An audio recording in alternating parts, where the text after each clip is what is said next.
Hi అండి. So నేను ఈరోజు ఇంకొక విషయం చెప్దామనేసి మీ ముందుకు వచ్చాను నేను. సో విషయం ఏంటంటే, మనము రిలేషన్షిప్స్ అనేటివి ఉంటాయి కదా, అది బ్రదర్ అండ్ సిస్టర్ రిలేషన్షిప్ కానీ, ఫ్రెండ్సే కానీ, ఇంకా రిలేషన్షిప్స్ ఉంటాయి కదా. సో ఆ రిలేషన్షిప్స్లో అంటే ఆ రిలేషన్లో ఉన్నప్పుడు గొడవలు అయితే జనరల్గా గొడవలు అయితేనే రిలేషన్షిప్ ఉన్నట్టు. గొడవలు లేకపోతే ఏదో హాయ్ బాయ్ మర్యాదపూర్వకంగా ఎవరైతే ఉంటారో అది రిలేషన్షిప్ కాదన్నట్టు. సో అంటే అక్కడ క్లోజ్నెస్ లేదన్నట్టు. సో మనకు గొడవలేనే అనుకోండి, సో అక్కడ క్లోజ్నెస్ ఉన్నట్టు. సో అట్లా గొడవలు అయినప్పుడు మాత్రం అంటే పీక్ స్టేజ్, ఇక నువ్వు నేను విడిపోతున్నాం అనే సిచ్యువేషన్ వచ్చినా కూడా మనకు ఈగో చంపుకొని మన కోసం, మన మెసేజ్ కోసం కానీ, మన మాటల కోసం కానీ వెయిట్ చేస్తూ ఉంటారు చూసారా.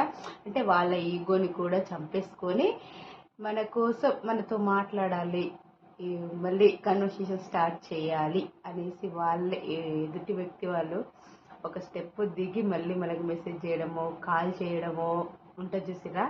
సో అలాంటి పర్సన్ ఒకవేళ మన లైఫ్లో గిట్ట ఉంటే అలాంటి వాళ్ళని మనం అస్సలు మిస్ చేసుకోవద్దు. అస్సలు అస్సలు అస్సలు అస్సలు మిస్ చేసుకోవద్దు అలాంటి వాళ్ళని. ఎందుకంటే వాళ్ళు జనరల్గా ఈగో అనేది అయితే ఉంటుంది, ప్రతి ఒక్క మనిషికి ఉంటుంది ఈగో అనేది. కానీ వాళ్ళు ఆ ఈగోను కూడా లెక్క చేయకుండా, సో ఏదన్నా కానీ మనకు గొడవలు, మన ఈగో అవన్నిటికంటే కూడా మనకు ఆ పర్సన్ ఇంపార్టెంట్ అని అనిపించి మళ్ళీ మనతో కన్వర్సేషన్ స్టార్ట్ చేయాలనేసి మళ్ళీ మెసేజ్ కాల్స్ చేస్తే మాత్రం అలాంటి పర్సన్ ఎవరి లైఫ్లో ఉన్నా కూడా అస్సలు వదులుకోవద్దండి. అస్సలు అస్సలు అస్సలు వదులుకోవద్దు. అంటే నేను గమనించింది చెప్తున్నా నేను.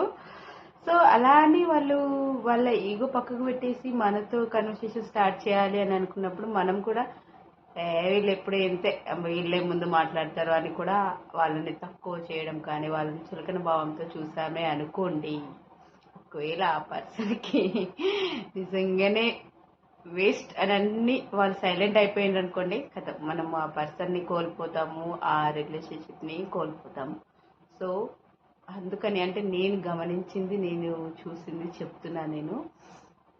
జనరల్గా వాళ్ళు తగ్గి మనతో కన్వర్సేషన్ స్టార్ట్ చేద్దాము అని అనుకున్నప్పుడు ఆ పర్సన్ని తక్కువ చేయకుండా, ఆ రిలేషన్షిప్ని తక్కువ చేయకుండా అంటే వాళ్ళతో మనం ఉండిపోవడం బెటర్ ఏమో అనేసి నాకైతే అనిపిస్తుంది. సో అది చెప్దామనేసి వీడియో తీసాను. So bye.